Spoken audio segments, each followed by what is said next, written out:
sucedió ayer en la provincia de Corrientes. Daniel ya está conectado, lo tenemos en comunicación al doctor Marcelo Arancibia, alguien que siempre nos atiende, alguien que de alguna forma es nuestro consultor político, siempre da su opinión con conceptos tan acertados. Daniel, bueno, no pudo ser candidato esta vez, no será de la partida para octubre, pero vamos a escuchar, vamos a dialogar con él, a ver qué nos dejó ayer.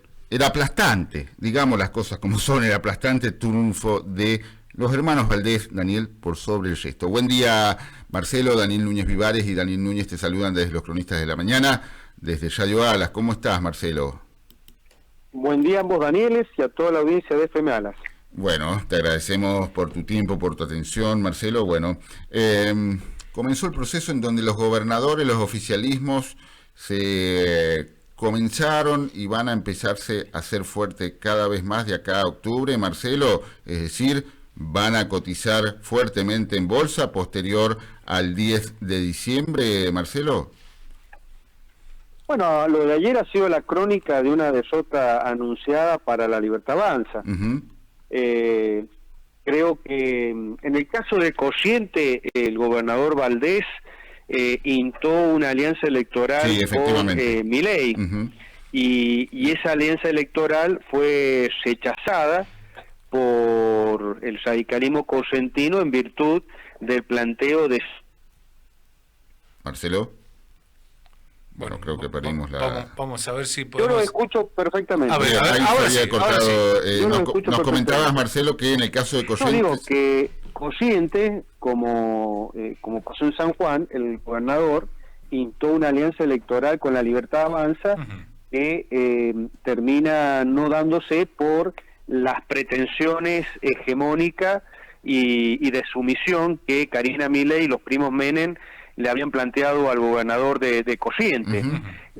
Anoche Milei podría haber festejado una victoria electoral y haberse dado una vuelta olímpica por la plaza principal de la ciudad de Corrientes si no estuviera presente esa conducción política de Karina Milei y los primos Menem, que pretenden la hegemonía política y la sumisión de todo aquel que se le acerca a la Libertad Avanza. Y el resultado ha demostrado que el fenómeno Milei se circunscribe única y exclusivamente al presidente, no se traslada a los candidatos de la Libertad Avanza ni al partido.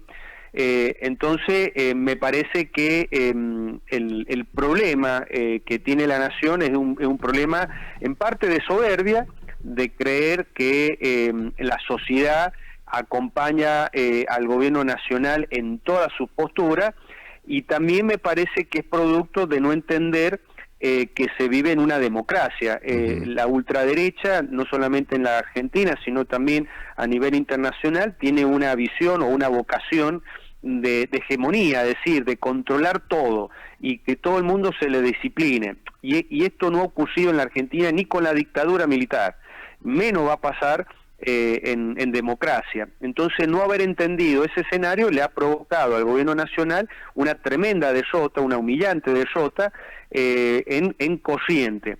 Creo que este es el primer mensaje, y seguramente en el gobierno nacional deben estar muy desorientados, fundamentalmente quienes tienen la conducción política, porque el presidente de la nación parece que lo ha delegado en la hermana y en los primos Menem, y él se concentra, y no lo está haciendo bien, dicho sea de paso, en la cuestión económica. Y el gran perdedor de esto es Santiago Caputo, quien no es que no tenga una visión hegemónica del poder, porque tal vez sea el más pensativo en cuanto al diseño de un poder de ultraderecha. Lo que pasa que Caputo me parece que entiende un poco más la lógica democrática argentina, y él planteaba otro diseño electoral, que era no meterse, no competir en las provincias donde los gobernadores manifiestan colaboración, diálogo con el gobierno nacional, para luego, bueno, en el Congreso de la Nación lograr las mayorías necesarias para poder hacer esa reforma que ellos pretenden desde la ultraderecha, hacer desaparecer el Estado, un Estado mínimo, etcétera. Y luego ir avanzando con el color violeta para cubrirlo a todo lo largo y a lo ancho del país. Bueno, ese fenómeno los libertarios no lo pueden hacer. Eso ha ocurrido en Argentina una sola vez, que fue con el peronismo, y ese fenómeno no creo que se vaya a repetir, porque si hay algo que la sociedad argentina desde el 2023 ha dejado claro, es que no le entregan más el poder a una persona y se lo confía como si este fuera un redentor que viene a redimir al pueblo argentino de sus pecados y sus desgracias. Entonces, bueno, habrá que analizar qué es lo que va a pasar ahora en la provincia de Buenos Aires, porque, a ver, la derrota estrepitosa por mal cálculo político de los libertarios inconscientes no creo que se traduzca en una crisis en los mercados, financiera, de confianza, pero una derrota en la provincia de Buenos Aires por parte de los libertarios, que es lo que parece que va a ocurrir, bueno, sí, va a generar un impacto muy fuerte en cuanto a la confianza y la credibilidad de un gobierno que lo único que ha hecho en este año y medio es aislarse, es negar o repudiar las formas democráticas para ir consolidando un modelo de poder que necesitan para poder hacer reformas económicas que ellos se han planteado y que, bueno, están demostrando que no les sale, que así no es el tema. Marcelo, primero, en esta torpeza política de, bueno, un poco más, es la madre de todas las batallas, esta elección de medio término local, provincia de Buenos Aires. Así la plantearon en Ciudad Autónoma, ¿o no, Marcelo? Ahí le salió medianamente bien, tampoco es que reventaron las urnas. Con un candidato medio pel, un gran operador el candidato, lo que fue Adorni, ya vamos a hablar de las operaciones que hace Adorni, y de las mentiras. Pero bueno, hasta hace 15 días atrás, bueno, el gobierno parecía que en la primera sección, segunda, en la tercera más o menos, pero provincia de Buenos Aires se teñía de violeta, y ahora parece que están cogiendo, siempre cogieron de atrás, ¿no, Marcelo? Bueno, lo que pasa que, a ver, en la ciudad de Buenos Aires en mayo, cuando ganan las elecciones, terminan de cesar el proceso de absorción del PRO. Sí.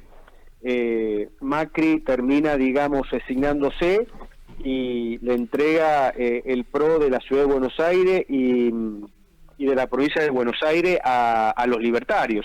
El problema es que no es lo mismo el campo electoral en la ciudad de Buenos Aires que en la provincia de Buenos Aires. En la provincia de Buenos Aires se va a votar con boleta sábana, y ahí la presencia de una estructura territorial es muy importante, y el desprecio que los libertarios le tienen a esa modalidad política, puede repercutir en las urnas. Ellos no han hecho otra cosa más que espantar gente, coser gente y solamente aceptar a los que se someten de una manera disciplinaria.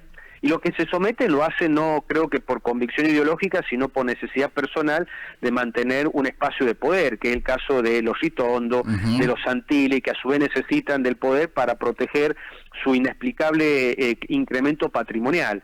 Entonces, en la provincia de Buenos Aires, para colmo, gobierna la antítesis económica de Milei, que ya ha demostrado el fracaso en la Argentina en los últimos 20 años. Me refiero a Kicillof y su visión económica del país y los desastres que este hombre ha generado a las cuentas públicas con malas decisiones tomadas o decisiones muy oscuras, no solamente malas, que se tomaron cuando él fue ministro de Economía, con el tema de YPF, con el tema del Club de País, entre otras cuestiones, donde el endeudamiento que lo generó a Kicillof, a los argentinos, va a durar varias generaciones y va a costar mucho pagarlo, y que del orden de los 30.000 millones de pesos. Eso ha generado el gobernador, que puede llegar a ganar, no porque sea una buena gestión la suya, sino porque la gente es muy probable que mucha de ella se quede en su casa, no vote este domingo 7, u opte por otras fuerzas políticas minoritarias, pero que le permitirían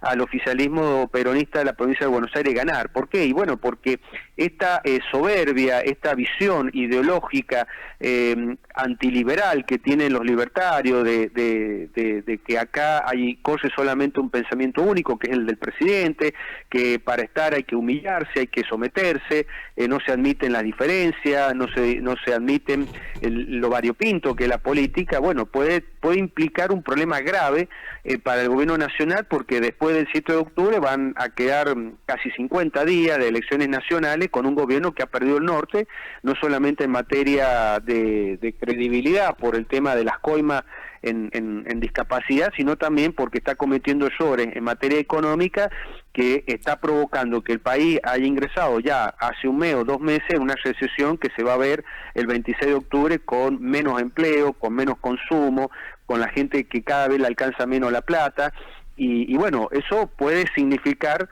que o una derrota o una victoria física, es decir, una victoria que solamente demuestre las debilidades que va a tener el presidente a partir del 10 de diciembre, como no lograr el tercio en diputados y en senadores para poder bloquear el Congreso y gobernar por DNU o por decreto, o no lograr los consensos necesarios con las otras fuerzas políticas que también van a tener representación popular o representación de las provincias en el Senado para hacer la reforma que el país necesita urgentemente. ¿Y por qué esto va a ocurrir? No es solamente por el carácter por ahí desquiciado del presidente, no, por ahí no, el carácter desquiciado del presidente, sino también porque la ideología de ultraderecha les impide poder construir poder con otras personas que piensan distinto, porque ellos necesitan identificar ese otro como la casta, para que la sociedad a través de los algoritmos movilice su odio, su bronca, su frustración contra lo que está fuera del gobierno. Bueno, esa fórmula tiene un límite, puede ganar una elección, como pasó en el 2023, en un momento en que la sociedad argentina estaba atravesada por ese tremendo fracaso que significó la economía peronista, pero que bueno, que dieron lugar a un presidente cuyo método no es el que necesita la Argentina para poder encontrar la puerta de salida de las crisis de vieja data y profunda que tenemos hace mucho tiempo. Marcelo, empezaste diciendo que se perdió la oportunidad el presidente de la Nación de haber dado una vuelta olímpica ahí justamente en la provincia de Corrientes, donde ayer el gobernador Valdés logró justamente poner a su hermano como gobernador con un amplio margen, prácticamente el 52% del electorado. Que es el intendente de Concordia. Sí, si hubiera ido unido justamente con los libertarios, que casi llegaron al 10% del electorado que los votó, salieron cuarto, hubieran sacado el 60% de los votos, lo cual hubiera sido un triunfo, bueno, bastante arrollador, justamente por parte justamente de los libertarios y también de los radicales, que es justamente Valdés. Valdés, recordemos que es uno de los gobernadores que integran esta liga de gobernadores de la línea del medio, o gobernadores unidos, como se le están denominando, y esto implica que de alguna u otra forma los gobernadores en las provincias van a empezar a hacerse fuertes, lo cual esto también puede implicar en la provincia de San Juan en las próximas elecciones del mes de octubre, con el gobernador Orrego en la provincia de San Juan, y de alguna forma lograr también una importante cantidad de votos, más allá que vaya solito. Bueno, en Corrientes hay que agregar que el que salió tercero con 16 puntos es un ex gobernador radical de Corrientes. Colombia. Sí. Ahí el que está en una crisis hace mucho tiempo y no termina de hacer pie es el peronismo en Colombia. Sí, claro. Sí. Pero bueno, puede ser eso un fenómeno provincial donde el peronismo, como pasa en otras provincias, bueno, ha perdido el contacto y la vinculación con la sociedad, en este caso correntina. No hay que olvidar que el caso de Valdés, como en el caso de Orrego, ellos trabajaron para ver si podían lograr un acuerdo electoral con la Nación, y las imposiciones de Karina Milei y los primos Menem no lo hicieron posible. Entonces, bueno, los 5 gobernadores que largan Provincia Unida o el Distrito Federal, yo creo que lo hacen en defensa propia, en defensa de sus provincias, claro, frente a un gobierno que lo que pide es la rendición. Valdés y Orrego no lograron esos acuerdos porque no aceptaron esas imposiciones de Karina Milei, y bueno, el resultado electoral en Corrientes demuestra a las claras que el voto en las provincias se decide más por cuestiones provinciales que por cuestiones nacionales. Ahora, también hay que tener presente de que esta es una elección provincial. Claro. No hace una elección nacional. En San Juan se va a votar en octubre, y ahí el electorado sanjuanino deberá optar entre acompañar al gobierno nacional o acompañar al gobierno provincial. Probablemente el peronismo de tenga en San Juan una crisis enorme, porque me da la sensación que va a ser la peor elección de su historia.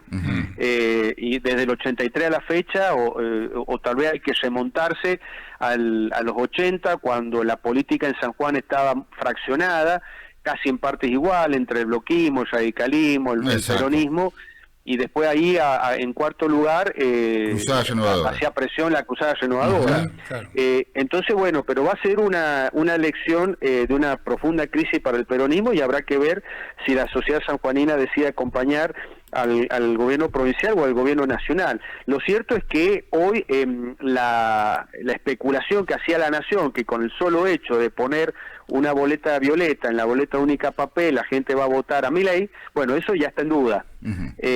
Y así como anoche se perdieron la posibilidad de ir a Corrientes a festejar, bueno, esto va a ocurrir en muchas provincias, porque no solamente eran los gobernadores que fueron votados por Juntos por el Cambio lo más amigable con la Nación, hasta que la Nación decidió meterse en sus provincias y sustituir a estos gobiernos provinciales. También habían gobernaciones peronistas que han tenido una actitud de mucho acercamiento y que han tenido que recular y darle batalla electoral en octubre. Me refiero al caso de Tucumán, de Salta o de Catamarca. Claro. Y algunas provincias, digamos, con gobiernos provinciales como Santa Cruz, Neuquén o Río Negro, que no estaban en Juntos por el Cambio, y que también, bueno, han demostrado que prefieren, en todo caso, morir de pie que arrodillado a una persona, Karina Milei, que me parece que es mucho más autoritaria que el mismo presidente, y eso que el presidente es muy autoritario,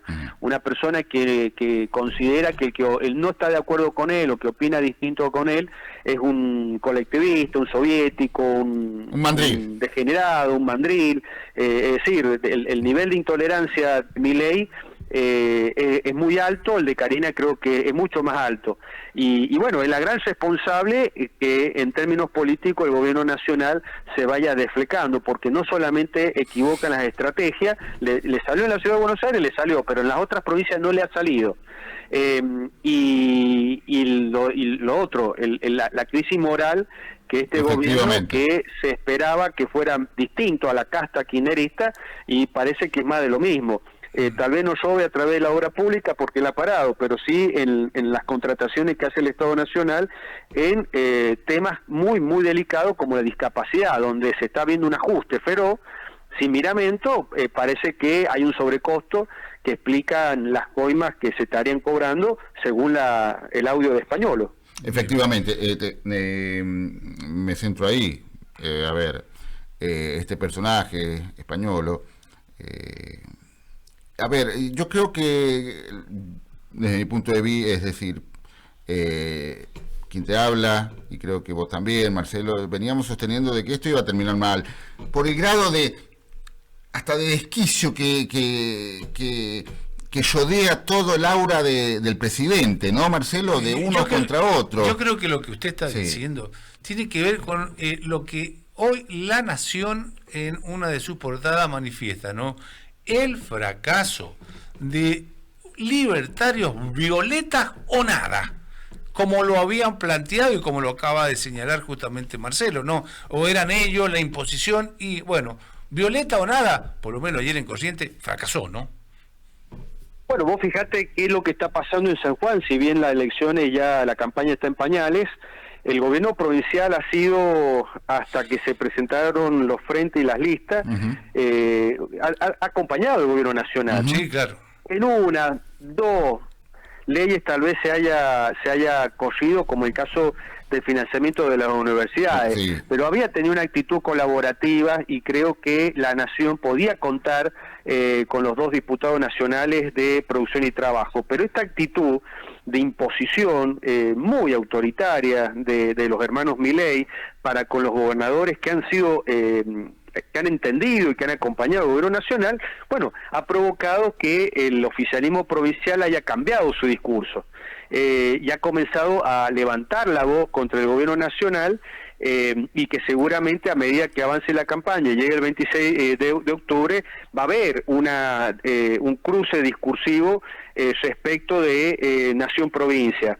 Y esto lo ha logrado los hermanos Milei. Uno, porque se considera, no le gusta la política al presidente, y la otra, que bueno, no sé, pensará que es una gran sosquera y la verdad que es un elefante en un bazar, y le está generando un daño político enorme al gobierno, insisto, no solamente por sus malas decisiones políticas, sino también por esto que está afectando la moralidad del gobierno.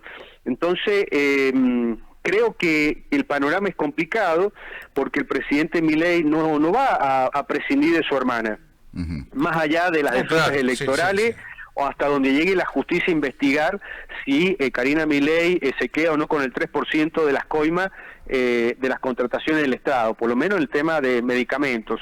El que va a perder creo que era la persona más lúcida que estaba al lado de Milei, aunque lúcido no significa que sea una persona. Exactamente. Un tipo peligrosísimo que es Santiago Caputo, pero que claramente es mucho más inteligente, mucho más hábil y entiende más la política nacional que lo puedan hacer los primos Menem o Karina Milei. Me refiero a Santiago Caputo, el famoso mago de Kremlin. Exactamente, mago de Kremlin.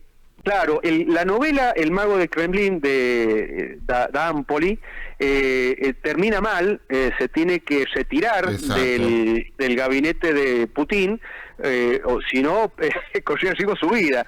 Obviamente, en Rusia los opositores terminan envenenados o asesinados por un sicariato. Eso no ocurre en Argentina, pero yo creo que los días en el gobierno de Santiago Caputo están contados, seguramente después de las elecciones, porque se ha tornado en una interna tan feroz que difícilmente puedan subsistir o convivir alas tan opuestas como la de Karina Milei y los primos Menem y Santiago Caputo. Caputo tenía otra visión.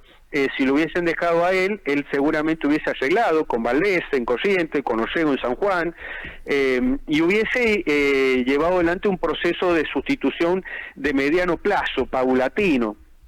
En todo caso de integrarlo a la fuerza del cielo sin humillarlo, sin maltratar a estos gobernadores, como por ejemplo a los justicialistas. Pero bueno, hoy seguramente el debate dentro del gobierno nacional es quién filtra los audios, y seguramente Santiago Caputo debe llevarse casi todas las imputaciones, ¿no? Claro. O las acusaciones, las sospechas, y esto en un gobierno o alguien se tiene que ir, o este gobierno termina en una interna que va a afectar la administración de la economía, y es lo único que lo tiene sostenido a Milei en la presidencia de la Nación. Ojo, y no es porque el peronismo vaya para desplazarlo, o sea, el peronismo está en una debilidad que es imposible que se aplique la política del helicóptero como hicieron con De la Rúa. Es imposible porque está en un descrédito absoluto. De hecho, un fracaso del gobierno nacional va a dejar en la política argentina un vacío enorme que alguien va a tener que cubrirlo. Esta posibilidad de los gobernadores, bueno, es una chance. Yo me acuerdo que cuando Milei asumió y habían 10 gobernadores juntos por el cambio, uno decía que bueno, ahí tendría que salir la solución o la alternativa al gobierno nacional de ultraderecha, reaccionario que tenemos hoy por hoy, y bueno, algunos lo fueron entendiendo por la manera en que fueron tratados, que es el caso de los 5 gobernadores que forman esta expresión. Otros decidieron abrazarse a Milei y veremos cómo le va. El caso de Cornejo en Mendoza, de Frigerio en Entre Ríos y de Esdero en Chaco. Valdés se suma después porque estaba en un proceso electoral. En el Clarín de hoy se dice que el gobernador Orrego estaría meditando seriamente la incorporación a este espacio después de las elecciones de octubre. Y así creo que sería una buena noticia, porque en el 2027, si Orrego pretende ir a la reelección, debe tener una referencia nacional. Y para nosotros, para el GEN, para mí en particular, sería penoso que esa referencia sea Milei. Claro. Tiene que construirse una opción nacional y debe tener un reflejo en la provincia de San Juan. Así que, bueno, se verá cómo se va desencadenando esta campaña electoral y las consecuencias posteriores. Marcelo, yo te voy a hacer 2 últimas preguntas. Primero, ¿cómo se puede seguir en donde todo en la gestión de gobierno, en el Ejecutivo, en las Rosadas. Todos desconfían de todos. Parece más que todo, más que una gestión de gobierno, parece una organización ilícita en donde la clandestinidad y la desconfianza reina, ¿no, Marcelo? Sí, bueno, precisamente porque es un gobierno que llegó muy rápido al poder, no tenía una institucionalización con gobernadores, con diputados, con senadores, no viene de un partido político donde se supone se van formando los cuadros técnicos para poder administrar un monstruo como es el Estado Nacional. Entonces todo se tuvo que hacer a las carreras, despreció la colaboración, la ayuda de partidos políticos afines, fundamentalmente el PRO. Los que se fueron incorporando lo hicieron debiendo, renegar de sus anteriores referentes políticos. En el caso de Macri lo sufrió en carne propia.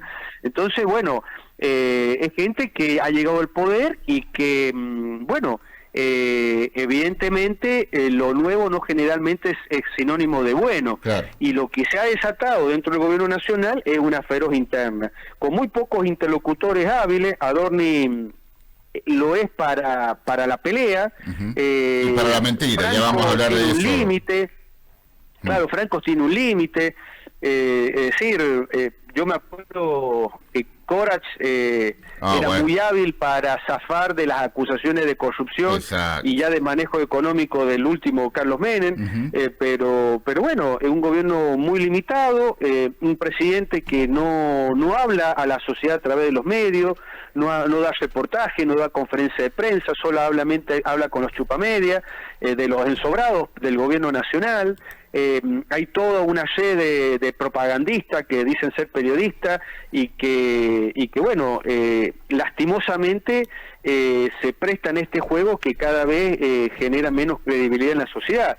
Y después hay un kirchnerismo que cree que está el retorno del poder a la vuelta de la esquina, y, claro. Esto me parece preocupante, porque en realidad más allá de que en Corrientes haya votado el 70%, un poco más, 72%. El electorado, claro, que ha estado más cerca de la media, claro. Del voto tradicional. Lo cierto es que hay un desconcierto y un desgano en la sociedad argentina que, veremos qué pasa el 26 de octubre. Claro, ayer el peronismo en Corrientes sacó el 20% del electorado. Esto implica de que están en una decadencia realmente muy grande, ¿no? Bueno, es que los partidos políticos tradicionales, los nacionales, han dejado de ser eso, partidos nacionales, son partidos provinciales. En cada provincia tiene su realidad. El radicalismo de Santa Fe debe ser un partido muy movilizado, con mucha militancia, mucha dirigencia. Ahora, por ejemplo, el de San Juan, ya está, sin comentarios. El de Mendoza, desaparece. El de Mendoza, por ejemplo, debe ser un radicalismo muy fuerte, que debe estar con unas contradicciones enormes de haberse aliado con lo que la historia radical denomina el régimen. Claro. Entonces, y el peronismo pasa igual. El peronismo, hay provincias donde hace mucho tiempo dejaron de ser pie, y hay otras en que, son fuertes por el aparato político, por ejemplo, el conurbano bonaerense. Claro, totalmente. ¿No? Marcelo, hablemos la última. Ahora nos estamos enterando, ya hace un par de días atrás, de que, esto escándalo con la discapacidad fue todo también una gran operación del gobierno, ¿no? Que seguramente deben haber estado inflados por la gestión anterior.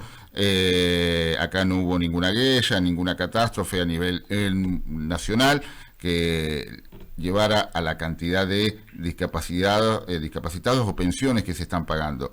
Pero si vas a empezar a audita bien. Este señor español parece que bajaban a trochimoche con cartas, documentos que eran enviadas a domicilios inexistentes. Y resulta que no es que pague justo por pecador, ¿cierto, Marcelo? Mira, seguramente en las pensiones por discapacidad, como en muchas cosas donde no hay control y hay mucha discrecionalidad, deben haber pensiones truchas, pero también hay que decir a la gente lo siguiente: hasta el año 2003 el presupuesto nacional contemplaba entre 75.000 y 80.000 pensiones por discapacidad. Era un tema presupuestario. No es que en el país había solamente 75 o 80.000 discapacitados merecedores de una pensión. cuando la plata dulce volaba en el gobierno de Néstor Kirchner, superávit fiscal, superávit comercial, y se hicieron gastos impresionantes, como por ejemplo, la decisión de darle jubilación a los que tenían la edad pero no los aportes, las jubilaciones no contributivas, y hubieron muchísimos beneficios sociales. Se decidió sacar ese límite de las 75.000, 80.000 pensiones y dar pensiones al que tuviera una situación de discapacidad. Eso hizo que en 20 años de 75.000, 80.000 pensiones por discapacidad se disparara el número a más de 1.100.000, de las cuales seguramente deben haber algunas que han sido otorgadas en forma irregular.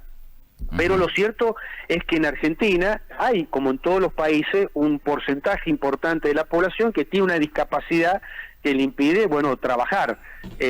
Con lo cual, lo que se tiene que definir en Argentina es un modelo productivo y presupuestario que haga crecer al país y que pueda atender las necesidades de las personas que se encuentren en determinadas circunstancias como una discapacidad.